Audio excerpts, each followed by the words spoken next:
I was in 5th grade the first time I cut my hair short. My hair had always been somewhat of a sore subject for me growing up. It was so thick, and no matter how I styled it, it never really felt like me. My childhood was a series of salon appointments with my hair being cut shorter and shorter, seeking the feeling of enthusiasm that other kids seemed to have about their hair. Finally, at the length which was just above my ears and required clippers, I felt invincible.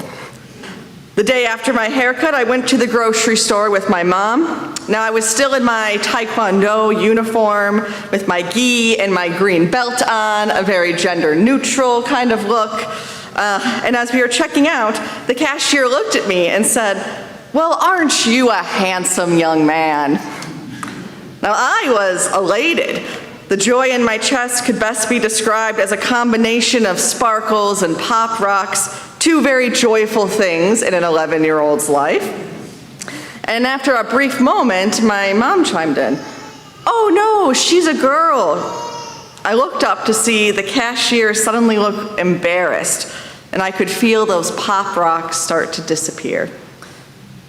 This was one of my first experiences of gender euphoria, or the feeling that comes after an experience that is in line with one's gender. Now, at that time, I did not have the language for that or for my gender, but my entire life has been a, dare I say, transformation of sorts. Thank you. Having my gender be a source of confusion to becoming a source of fulfillment. So today, I would like to invite you all into this journey as I share with you the lessons I have learned about the joy of gender.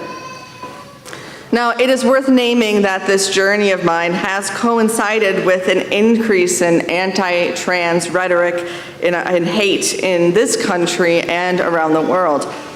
But to me, this makes naming the joy even more important, a principle which Pride Month itself embodies. We cannot just have all the good or all the bad.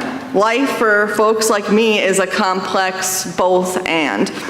And so today, as a trans person, I want to do my best to share the fullness of this experience with you all, to honor both the hard parts and the beautiful parts of discovering one's gender. So in order to fully explain the great things about gender, it's important to make sure that we are all on the same page about what gender is and what it represents.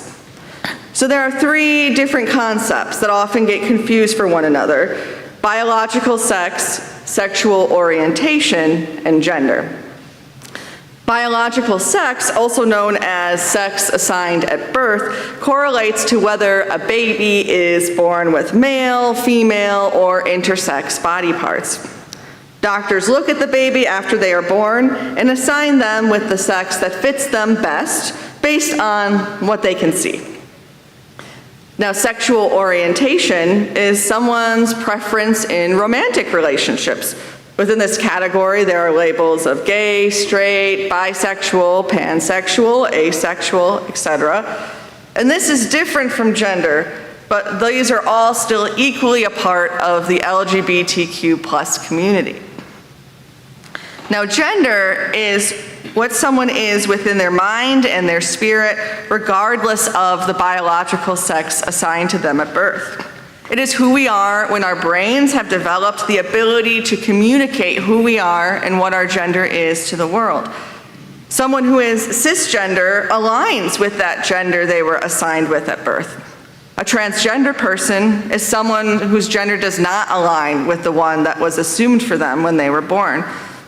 Now, anyone whose gender does not align can identify as transgender, but identity is complex, so people self-identify with many different terms.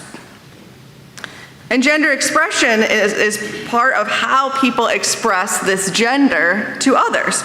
Sometimes this is through clothing, pronouns, name changes, hairstyles, or makeup, just to name a few. Some individuals may make physical changes to their body to align with their gender expression, and some people may not. As humans, we like to put people in categories, so this is important because we assume a lot based on gender expression, such as that person is in a dress, so they must be a woman and they must use she, her pronouns. But our assumptions aren't always right, and this is why it's helpful to make space to share things like pronouns in our spaces. So today we're specifically focusing on just gender and gender expression and how all of us can explore this. It can be hard to explain to people what it feels like to be trans. Many people have heard of this concept of gender dysphoria, the physical and emotional discomfort of being a different gender than society has assigned. For me, gender dysphoria was really often around the length and style of my hair. And I'm sure everyone, transgender or not, has had some sort of feeling of being not quite in the right place or not really fitting in. It is something that we can all relate to. But I have noticed that this connection sometimes makes the negative parts of being trans what's talked about the most, even among our allies. When all people know about transness is dysphoria and the experience of not fitting in, then trans people are talked about in terms of what we are not. That we are not born in the right body, for example. And while these stories are super important to name, they are not the only ones. When people ask me what my gender is, I tell them that I am non-binary, which means that my gender is neither man nor woman, but somewhere in between. But my gender is actually way much more than that. What I wish I could tell everyone is that my gender is a galaxy, and my transness a constellation of stars. I want to explain how my gender is like painting with watercolors, with the colors of pink and blue mixing together to make a perfect shade of lavender. My gender is that feeling of anticipation that you get when you are in an airport, or the rush of hearing the note of your favorite song on the radio for the first time. My gender feels like the moments of transition, the liminal space, the excitement of the in-between. Gender is not just finding one's place in the either-or of categories, but finding one's place in the expansiveness of the stars. It is being Dorothy walking into Oz for the first time and seeing that the world is not, in fact, black and white, binary categories, but is filled with colors and possibilities. When I started exploring my gender, it was overwhelming to try to separate myself from the boxes and the categories I was placed in. It felt like I needed permission from someone to change my pronouns or shop in the men's section or even identify as trans. But I quickly realized that it was my life. And suddenly I was experiencing so many joys I had previously denied myself simply because I was a woman and some things were just simply off limits. Looking back, I have so many beautiful memories from my period of discovery. Taking the tags off of my new men's button-up shirts oh so carefully with a pair of scissors. Hearing my niece use my name and pronouns for the first time while we were coloring together at Christmas. Looking at a recent photo of myself and seeing in my eyes that I am truly happy. After spending this time intentionally reflecting on myself, my wants, and my needs, I am now more present to others. I never realized how much energy it took, physically and emotionally, to fit into the demands of the world instead of just being myself. Now, I am not the only one to experience these beautiful lessons of joy. The gender-expansive community of transgender, queer, and non-binary people have been here forever. This community has brought forth incredible advances in social justice, art, science, politics, because of the unique ways that we are able to see the world. The freedom from gender, paired with the harshness of a world which tries to prevent it, is what makes my community such crucial leaders for moving these ideas forward.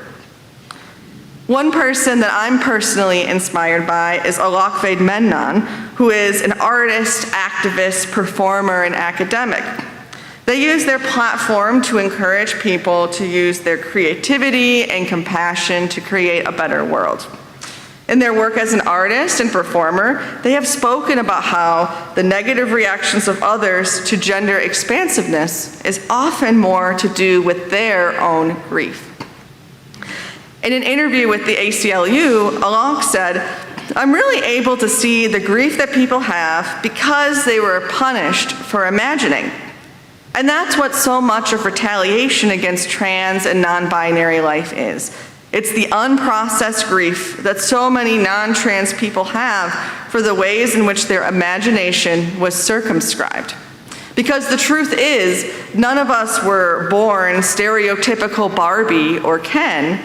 We were made into such." Now, let's just sit with that for a second. It happens often in our society that we have limits set on us as children to help us fit in more. And there is a real grief associated with that for all of us, and that should be honored.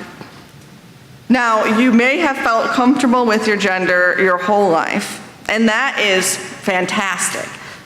But I'm also certain that there are ways that all of us have had some sort of limit placed on us by the expectations of being a man or being a woman. So after hearing all this, let's open some space to reflect on ourselves. So I invite you to join me in a short guided meditation of reflecting on this if you so choose. So, first, imagine yourself in a neutral space. For me, it is a comfortable, empty room, but it might be somewhere else for you. In this space, you are alone, and you are not being perceived by anyone else. And in this space, you are your full self.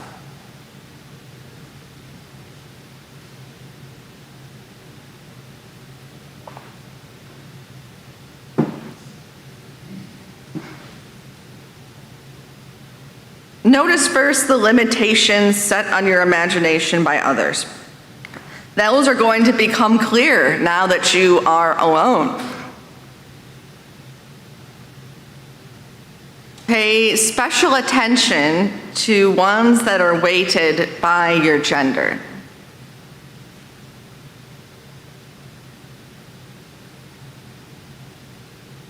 Observe them and honor that they are not yours to hold.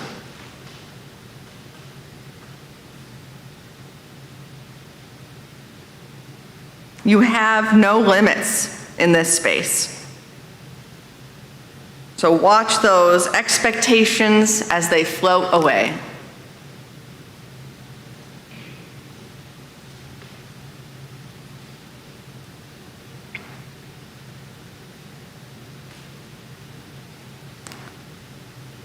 Without the pressure of those expectations on you, observe what remains. This is you. With only your wants, needs, and values to guide you, without that pressure of labels or categories, reflect on your gender.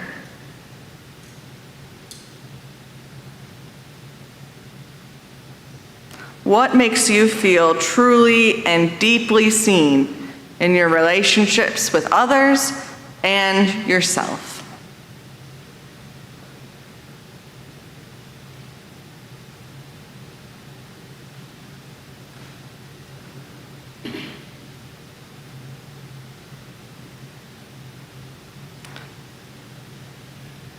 I invite you to return back to the room whenever you are ready.